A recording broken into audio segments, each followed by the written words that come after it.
अस्सलाम वालेकुम। आज मैं आपको अस्तर की कुर्ती कट करने का तरीका बताऊंगी। दो कुर्ती हम एक साथ कट करेंगे। तो देखिए इस तरह हमने 2 मीटर ये कपड़ा लेकर बिछा लिया है, फिर 2 मीटर ये कपड़ा लेकर बिछा लिया है। तो इस तरह हम दो यानी कि 4 मीटर कपड़ा बिछाए हैं। इसे हमने 8 पदर किया हुआ है। तो इस तरह हमने यहाँ खुली तरफ इस साइड छोड़ा हुआ है और जो बंद हिस्सा है यानी कि मोड़ा हुआ वो हमने अपनी तरफ छोड़ा हुआ है। तो इस तरह हम ये जो हमारा मोड़ा हुआ कपड़ा है यहाँ पर शोल्डर लेंगे और यहाँ पर जो खुला कपड़ा है यहाँ पर हम दामन लेंगे। तो सबसे पहले हम लंबाई देखेंगे। कुर्ती की लंबाई है 38 इंचेस। देखिए हमने सबसे ऊपर एक निशान डाला है और सबसे नीचे यहाँ पर 38 का निशान डाला है। तो ये इस तरह हमारी लंबाई हो चुकी है। अब हम शोल्डर का निशान लेंगे। शोल्डर के निशान के लिए टेप को हम आड़े रख देंगे इस तरह, और 12 इंच का शोल्डर है तो 12 इंच के शोल्डर को हम आधा करते हुए 6 इंच का निशान बना लेंगे। देखिए हमने ये 6 इंच का निशान बना लिया है इस तरह फोल्ड कपड़े की तरफ से। अब हम इसका बगल का निशान यानी कि आर्मोल का निशान बनाएंगे इस तरह। तो ये भी हमारा 6.5 है यानी कि 6.5 इंच। तो इस तरह लंबाई के तरीके से टेप को रखते हुए हम लंबाई की निशान डाल लेंगे बगल का। देखिए इस तरह हमने 6.5 इंच का निशान ले लिया है और इसे थोड़ा सा क्रॉस करते हुए भी हमने एक निशान ले लिया है और इसे रुका दिया है। अब हम जहाँ पर इसे रुकाए हुए हैं वहाँ से चेस्ट का निशान लेंगे। तो देखिए चेस्ट का निशान भी लेने के लिए हमें फोल्ड कपड़े की तरफ 1 नंबर का निशान रखना है और जहाँ हमारा ये बगल का निशान रुका है वहीं से हम चेस्ट का निशान लेंगे। चेस्ट है हमारा 18.5 इंच।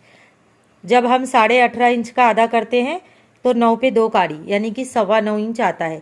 ये 9 + 2 18.5 का जब हम हाफ करते हैं तो 9 + 2, तो इधर 9 + 2 पर हम एक निशान बना लेंगे।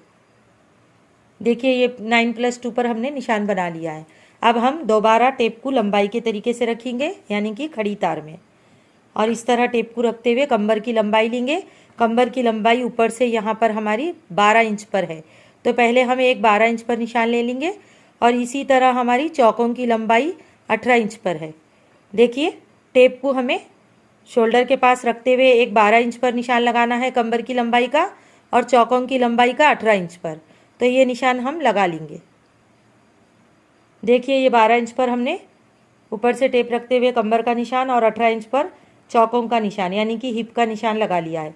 अब इसी निशान पर हम टेप को चौड़ाई के तरीके से रखेंगे यानी कि आड़े तार में चौड़ाई के तरीके से रखेंगे और जो कमर की चौड़ाई है वो है 15.5 इंच। तो जब हम 15.5 इंच का आधा करते हैं तो 7.25 इंच आता है यानी कि 8 इंचेस को 2 पॉइंट कम। तो यहाँ पर हम निशान ले लेंगे 7.25 इंच पर, 8 में 2 काड़ी कम। देखिए इस तरह हमने निशान ले लिया। अब हम हिप की लंबाई का चौड़ाई का निशान लेंगे। दोबारा हम मोड़े हुए कपड़े की तरफ टेप रखेंगे और हिप हमारी है 19.5 इंच। तो 19.5 इंच का आता है 9.25 इंच यानी 10 में 2 काड़ी कम। तो अब हम यहाँ पर 10 में 2 काड़ी कम इंच का निशान ले लेंगे। देखिए इस तरह हमने यहाँ पर 9.25 इंच यानी 10 में 2 काड़ी कम का निशान ले लिया है। अब हम लास्ट बॉर्डर पर जाएंगे यानी कि दामन का निशान लेंगे।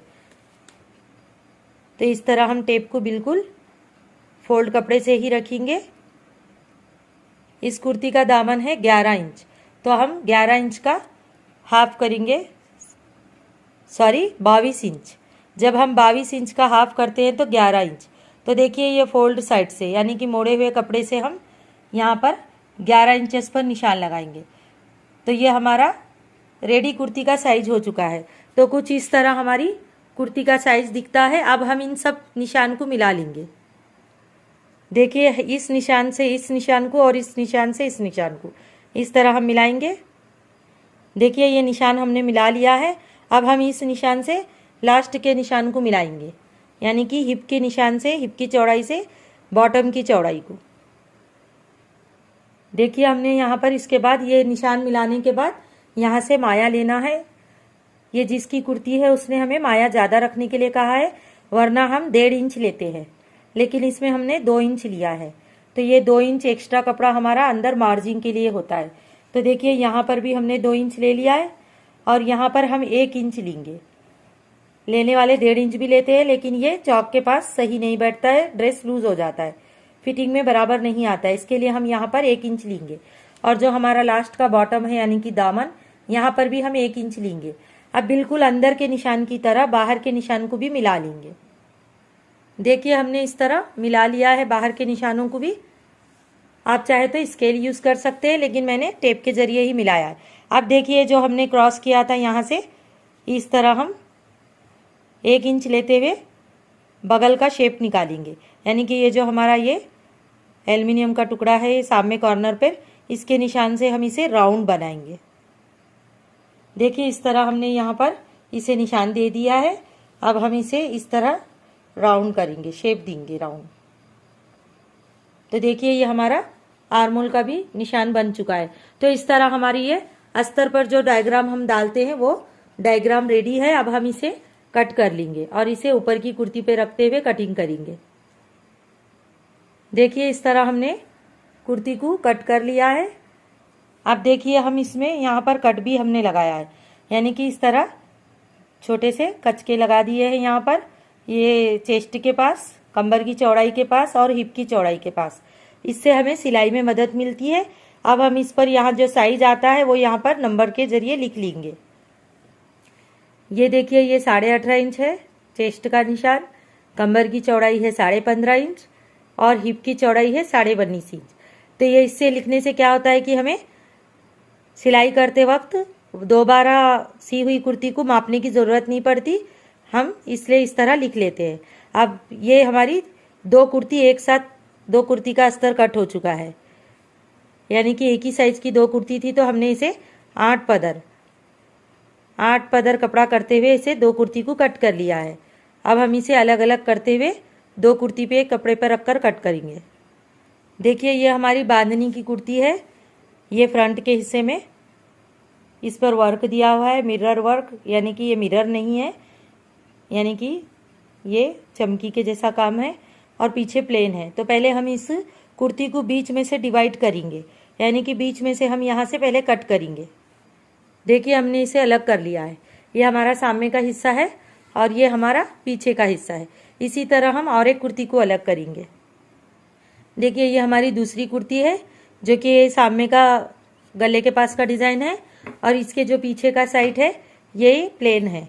तो इसमें भी हम 2 डिवाइड करेंगे, आगे का पीछे का अलग अलग। देखिए इसमें यहाँ पर छोटी सी चमकी का यूज़ किया हुआ है, लेकिन पीछे साइड का जो हिस्सा है इसमें चमकी का यूज़ नहीं किया हुआ है। तो इसे हम भी 2 टुकड़ों में बांट लेंगे। देखिए हमने इसका जो सेंटर था इसे इस तरह फोल्ड करते हुए, हाफ करते हुए इसे बिछा लिया है, यानी कि सिर्फ हमने सामने का हिस्सा पहले निकालना है। तो अब एक कुर्ती को हमने बिछा लिया, इसी तरह हम दूसरी कुर्ती को भी इस पर बिछाएंगे। दूसरी कुर्ती को भी हमने डिज़ाइन को ध्यान में रखते हुए बीच का सेंटर लेते हुए इस तरह इस कुर्ती पर बिछा लिया है। अब हम इस पर अस्तर रखते हुए सामने के हिस्से कट कर लेंगे। इस कुर्ती का सामने का हिस्सा और इस कुर्ती का सामने का हिस्सा कट कर लेंगे। पहले इस पर हम कटिंग करे हुए अस्तर को रखेंगे। इस तरह हमने इस अस्तर को इसके ऊपर रख लिया है और यहाँ से नीचे हम 2 से 2.5 इंच बढ़ाकर निशान लगाएंगे, क्योंकि अस्तर से कुर्ती की लंबाई 2 से 2.5 इंच बड़ी रखते हैं हम, यानी कि लंबाई के अकॉर्डिंग। तो अब हम इसे कट कर लेंगे। देखिए इस तरह हमने इस कुर्ती को कट कर लिया है एक्स्ट्रा बढ़ाते हुए, और इसके नीचे की जो गोटा पट्टी है, इस गोटा पट्टी को जब हम दामन की सिलाई कर लेते हैं उसके बाद ऊपर से अटैच कर देंगे। तो ये अब हमारा फ्रंट का हिस्सा हो चुका है। अब हम इसके बैक साइड का हिस्सा निकालेंगे। ध्यान रखिए बैक साइड का हिस्सा निकालने के टाइम हम इसके डिज़ाइन को भी ध्यान देंगे और दामन का जो हमारी चौड़ाई है उतना ही कपड़ा हम बिछाएंगे, क्योंकि हमें बचे हुए कपड़े में आस्तीन निकालनी है। तो इसके लिए हम पीछे का बैक साइड का हिस्सा इसे बिछाते हुए निकाल लेंगे। देखिए हमारा दामन माए के साथ 12 इंच है, यानी कि हमारा बॉटम। तो इस तरह हम सिर्फ 12 इंच का कपड़ा ही फोल्ड करते हुए बिछाएंगे बैक साइड में। तो इस बात को हमें ध्यान रखना है, क्योंकि अगर हम इस तरह से कटिंग करेंगे तो हमारे आस्तीन का अंदर ज़्यादा जॉइंट नहीं आएगा और आस्तीन हमारे अच्छे से निकल जाएंगे। तो इस तरह हमें दूसरे कुर्ती के कपड़े को भी इसी तरह बिछाते हुए बिल्कुल जिस तरह हमने फर्स्ट कुर्ती का सामने का फ्रंट का अस्तर रख के कट किया, तो बैक का भी हम उसी तरह कट करेंगे। इसके बाद हम आस्तीन बताएंगे।